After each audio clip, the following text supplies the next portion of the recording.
5वां अध्याय। देवताओं द्वारा देवी की स्तुति। चंडमुंड के मुख से अंबिका के रूप की प्रशंसा सुनकर शुंभ का उनके पास दूत भेजना और दूत का निराश लौटना। ओम। इस उत्तम चरित्र के रुद्र ऋषि महासरस्वती देवता अनुच्छुट छंद है, भीमा शक्ति है, ब्राह्मणी बीज है, सूर्य तत्व है, सामदेव स्वरूप है। माँ सरस्वती की प्रीति के लिए उत्तम चरित्र के पाठ में विनियोग है। ओम। जिनके हाथों में घंटा, शूल, हल, शंख, मूसल, चक्र, धनुष, बाण शोभित है, जिनकी कांति शरद ऋतु के चंद्रमा के समान है, जो गौरी देह से उत्पन्न हुई तीनों जगत की आधार रूपा शुंभ आदि राक्षसों का विनाश करने वाली उन महासरस्वती देवी की मैं स्तुति और ध्यान करती हूँ। ओम। ऋषि बोले, प्राचीन काल में शुंभ निशुंभ नामक दोनों राक्षसों ने बल के मद में भरकर इंद्र का त्रिलोकी का राज्य और यज्ञों का भाग छीन लिया। तत्पश्चात उन्हीं दोनों ने सूर्य, चंद्रमा, कुबेर, यम और वारुण के अधिकार भी छीन लिए। उन दोनों ने वायु और अग्नि के अधिकार भी छीन कर देवताओं को उनके राज्य से निकाल दिया। इस प्रकार देवतागण दोनों राक्षसों से पराजित होकर तथा स्वर्ग से निष्कासित हो जाने पर अपराजिता देवी भगवती का स्मरण करने लगे।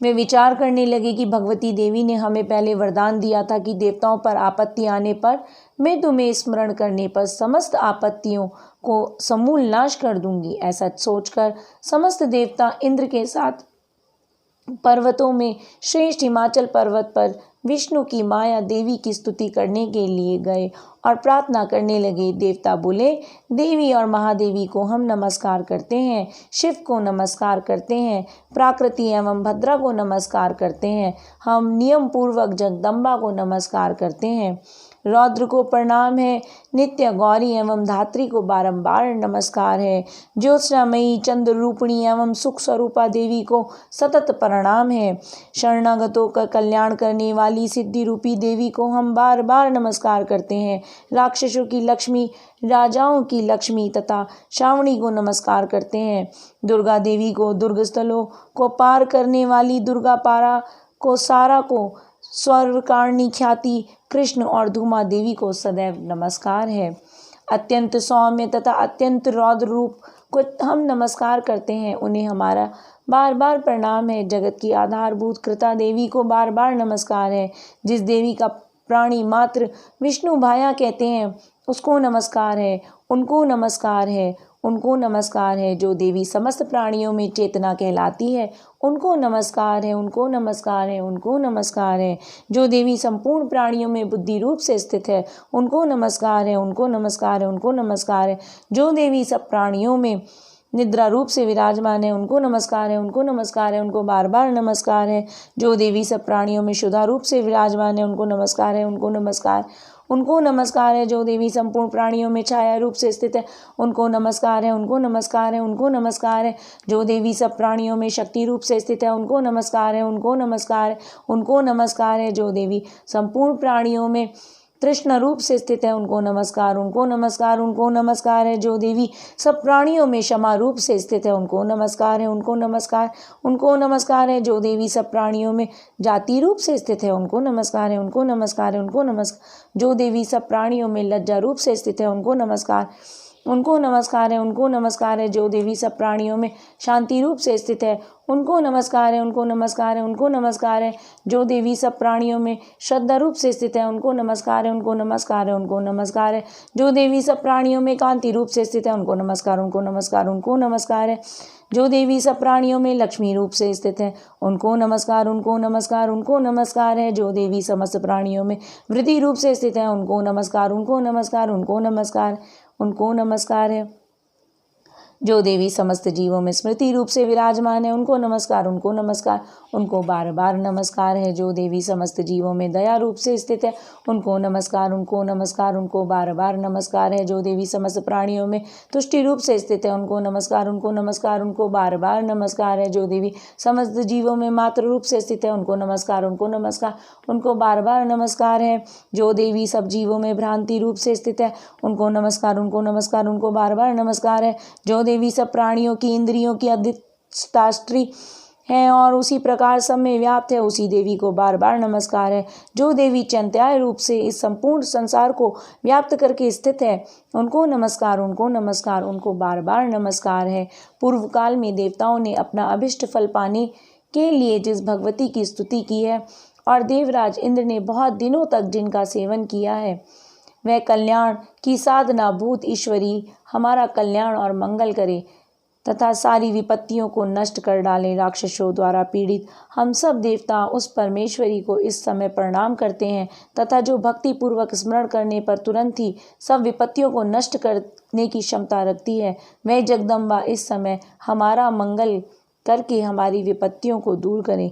महर्षि मेघा बोले, हे राजन, इस प्रकार सब देवता देवी की स्तुति कर रहे थे तो उसी समय देवी पार्वती गंगा में स्नान करने के लिए आई। उस समय सुंदर बाहों वाली पार्वती जी ने देवताओं से कहा कि आप लोग इस समय किसकी स्तुति कर रहे हैं। तब उनके शरीर कोश से प्रकट होकर शिवा बोली, ये देवता शुंभ दैत्य द्वारा निष्कासित एवं संग्राम में निशुंभ दैत्य से पराजित हुए सब मिलकर मेरी ही स्तुति कर रहे हैं। पार्वती जी के शरीर कोश से उसी समय अंबिका देवी प्रकट हुई जो समस्त लोकों में कौशिकी नाम से प्रसिद्ध हुई।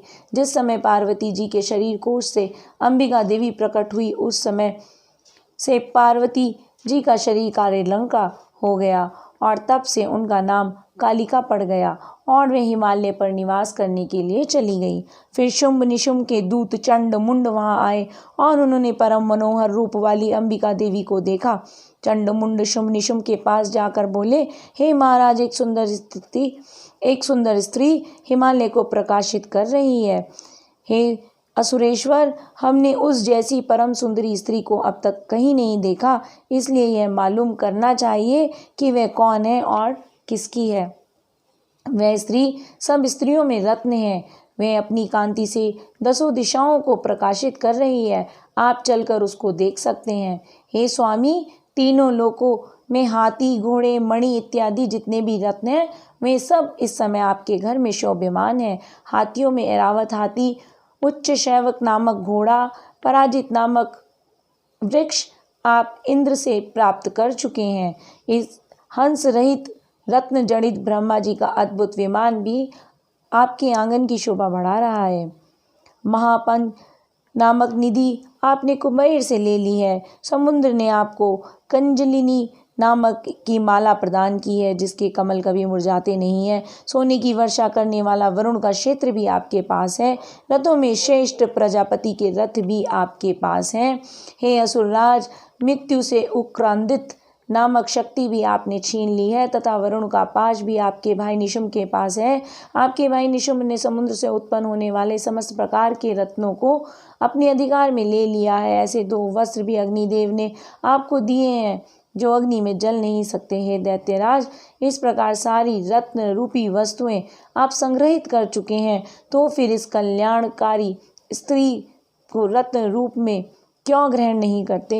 ऋषि बोले, चंडमुंड के वचन सुनकर शुंभ ने सुग्रीव नामक राक्षस को अपना दूत बनाकर उस देवी के पास भेजा। सुग्रीव ने शुंभ से कहा कि तुम मेरी और से उससे इस प्रकार कहना और ऐसे उपाय करना जिससे वह प्रसन्न होकर शीघ्र ही आने को सहमत हो जाए। यह सुनकर वह दूत पर्वत के उस स्थान में पहुंचा जहां अत्यंत सुंदर था। वहीं पर बैठी हुई थी वह देवी। वहां जाकर दूत सुग्रीव ने मधुर वाणी में देवी से कहा।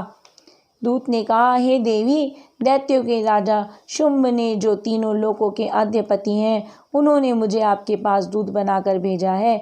उनकी आज्ञा का उल्लंघन करने का साहस किसी भी देवता में नहीं है। राक्षसों के समस्त शत्रुओं को उन्होंने जीत लिया है। उन्होंने जो संदेश आपके लिए भेजा है, हे देवी, आप उसे सुनिए। तीनों लोकों पर मेरा अधिकार है, सब देवता मेरे अधीन हैं, यज्ञ में सब भागों को अलग अलग मैं ही ग्रहण करता हूँ। तीनों लोकों में उत्तम रत्न हमारे पास हैं और इंद्र का वाहन ऐरावत भी अब मेरे अधिकार में है। समुद्र मंथन से उत्पन्न हुए सभी रत्न मेरे अधिकार में हैं और भी देव गंधर्व नागों के पास जितनी भी रत्न रूपी वस्तुएं हैं वे सब मेरी हो चुकी हैं। हे देवी, मैं आपको स्त्रियों में एक उत्तम रत्न मानता हूँ, इसलिए आप को भी मेरे पास चले आना चाहिए। मैं रत्नों का भक्त हूँ। ये चंचल कटाक्षों वाली सुंदरी, अब मैं यह तुम पर छोड़ता हूँ कि तुम मेरे साथ या मेरे भाई निशुंभ के साथ विवाह कर लो। यदि तुम मुझे वरोगी तो अतुल महान ऐश्वर्य की को प्राप्त करोगी, अतः अपनी बुद्धि से सोचकर मुझे वर के रूप में चुन लो। मैं ऋषि मेघा ने कहा।